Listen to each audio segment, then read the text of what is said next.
In this video, we are going to be looking at the effects of scarification on seedling germination. So to do this, we're going to use cilantro seeds, which are sometimes called coriander. If you're using it as the seed for the spice, they call it coriander. If you're using it for the leaf to eat, then they call it cilantro, but it's the same plant.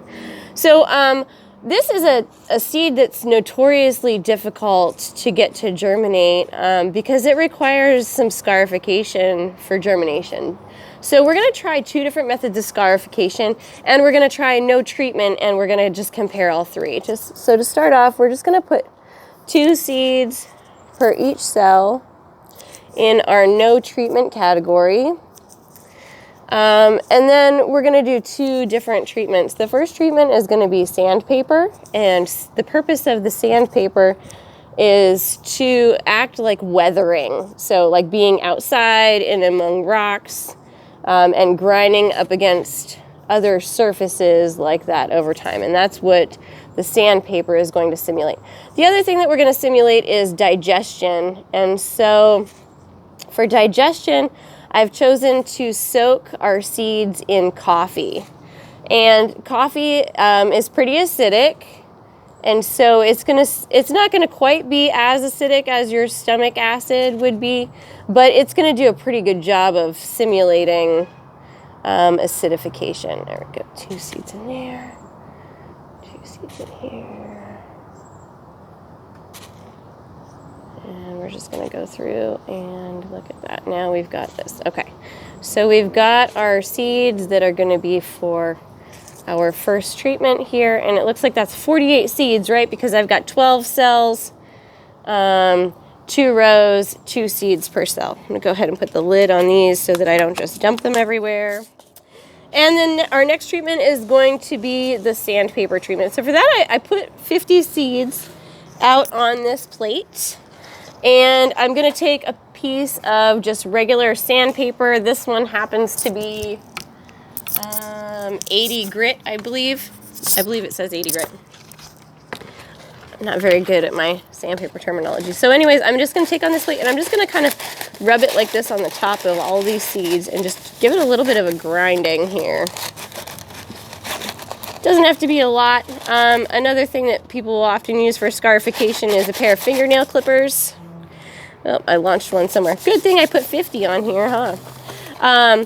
So fingernail clippers, you can nick the seed coat a little bit, you can crush the seed coat, you can use a file, and a lot of different seeds need some kind of mechanical weathering to get them to germinate. So there we go. They've all kind of been sanded a little bit, and we've gotten some stuff off the outside. That one even cracked in half. That's kind of interesting. I wonder what will happen with that one. So now that we have weakened this seed coat a little bit, we're going to go ahead and plant these seeds. And each cell. The coffee soak, I let them soak for about 45 minutes in the coffee soak. And that should probably be enough time. For some harder seeds, you may want them to even soak in the coffee overnight. And you might want it to be like a French press kind of coffee where you still have the grounds in the bottom of the press to really give you a lot of acidification there. You could use acetic acid, and in some cases, some seeds, they'll even use hydrochloric acid as the acid that they use to scarify the seed coat. This is kind of nice because you can see them. They're a lot bigger than some of the other seeds that we're working with this week.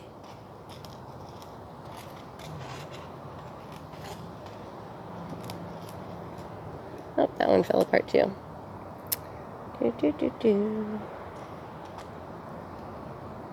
Cilantro, this isn't the best time of year to grow cilantro in California because it has a tendency to bolt with higher temperatures. So I am always at odds with trying to make the perfect like fresh garden salsa from my own yard because I never seem to get cilantro to grow at the same time that I can harvest my tomatoes and my peppers. This year I'm going to try putting them on an extreme north facing portion of my yard, and we'll just see if that works where that gets very low light intensity. I'm going to put the cracked seeds in this one, and I don't know, why not? Let's just see if it gets to go. So here is my coffee soaked seeds. This was just like a regular cup of coffee. And you can see they're all still floating. And we talked about the float test last week. The float test in this case isn't really going to be a good indicator of whether or not your seeds are viable, because you have such a huge hard seed coat that the water isn't even penetrating to the inside of this to determine if it's more or less dense. So it's actually got its own little buoyancy bubble here. Now I want coffee. It smells so good. All right. So we'll put these in here. The cilantro takes a little bit longer than a lot of the other stuff to germinate. So I wanted to make sure that I got this in with enough time for us to be able to get results. So that's why I started to do everything on the 9th, that Saturday before your lab.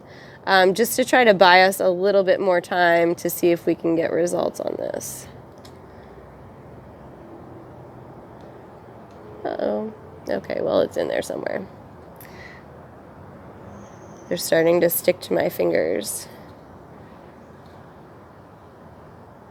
You can see the color change, you know, in these two. So the ones soaked in the coffee have gotten a darker brown color. That could be because they've imbibed some of the moisture or taken in some of the moisture. Could also be that they're just getting stained by the coffee.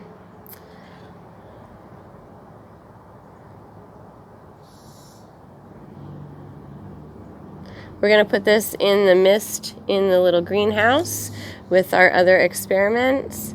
And then I'll check it for you guys next week. If there isn't enough germination that's happened across the board, you probably won't get another video about this yet.